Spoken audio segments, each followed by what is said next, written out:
नमस्कार, मैं हूं आरजू अंसारी और आप देख रहे हैं राष्ट्रीय जगत विजन न्यूज। छत्तीसगढ़ विधानसभा का बजट सत्र 23 फरवरी से 20 मार्च 2026 तक आयोजित किया जाएगा। विधानसभा अध्यक्ष डॉक्टर रमन सिंह ने अपने निवास कार्यालय में पत्रकार वार्ता आयोजित कर सत्र की रूपरेखा और कार्यसूची की विस्तृत जानकारी दी। उन्होंने बताया कि इस सत्र में कुल 15 बैठकें प्रस्तावित हैं। सत्र की शुरुआत 23 फरवरी को सुबह 11:05 पर राज्यपाल रमेंडेका के अभिभाषण से होगी। राज्यपाल के अभिभाषण पर कृतज्ञता ज्ञापन प्रस्ताव पर चर्चा 25 फरवरी को की जाएगी। वित्त मंत्री ओपी चौधरी 24 फरवरी 2026 को दोपहर 12:30 बजे वित्तीय वर्ष 2026-27 का आय व्यय बजट प्रस्तुत करेंगे। बजट भाषण का सीधा प्रसारण दूरदर्शन रायपुर और आकाशवाणी रायपुर से किया जाएगा। बजट पर सामान्य चर्चा 26 और 27 फरवरी को होगी।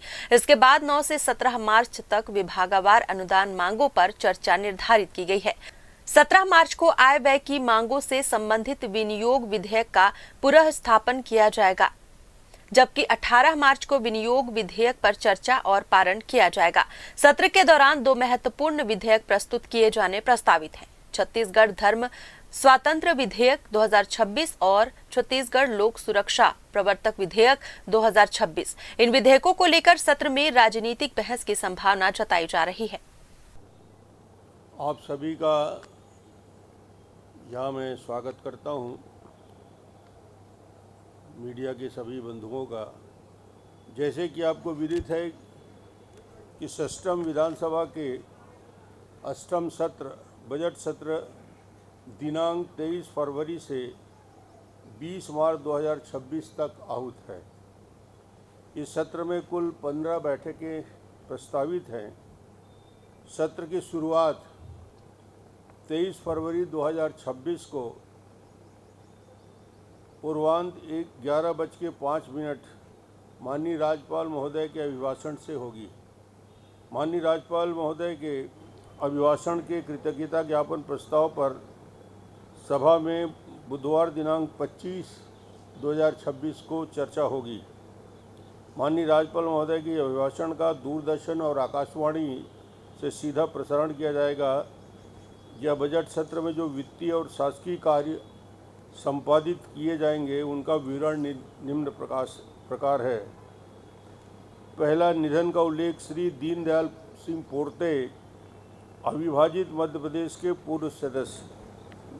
वित्तीय कार्य, माननीय वित्त मंत्री ओपी चौधरी जी 26-27 के आय व्यय का उपस्थापन मंगलवार 24 फरवरी 2026 को अपराह्न 12:30 पे करेंगे।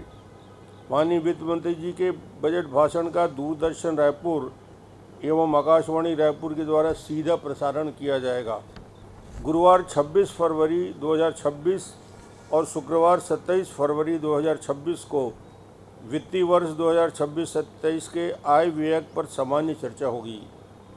दिनांक 9 से 17 मार्च तक 2026 तक सभा में विभागवार अनुदान मांगों पर चर्चा होगी। 27 मार्च 2026 आय व्यय की मांगों से संबंधित विनियोग विधेयक का पूरा स्थापन होगा। आय व्यय की मांगों से संबंधित विनियोग विधेयक पर चर्चा एवं 17 मार्च को होगी।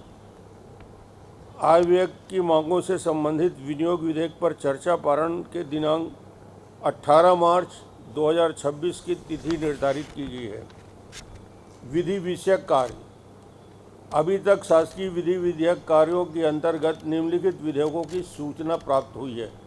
छत्तीसगढ़ धर्म स्वातंत्र्य विधेयक 2026, छत्तीसगढ़ लोक सुरक्षा परिवर्तन विधेयक 2026, तीसरा छत्तीसगढ़ अग्निशामक एवं आपातकालीन सेवा विधेयक 2026। प्रश्न स्थगन और ध्यानाकर्षण की सूचना। इस सत्र के लिए माननीय सदस्यों से अभी तक प्राप्त 2813 सूचनाएं प्राप्त हुई है, जिसमें 1437 तारांकित और 1376 अतारांकित हैं। अभी तक माननीय सदस्यों से ध्यानाकर्षण की 61 सूचनाएं नियम 139 के अधीन अविलंबनीय लोकमत के विषय पर 1 सूचना, अशासकीय संकल्प की 13 सूचनाएं, शून्यकाल की 9 सूचनाएं, याचिका की 112 सूचनाएं प्राप्त हुई है।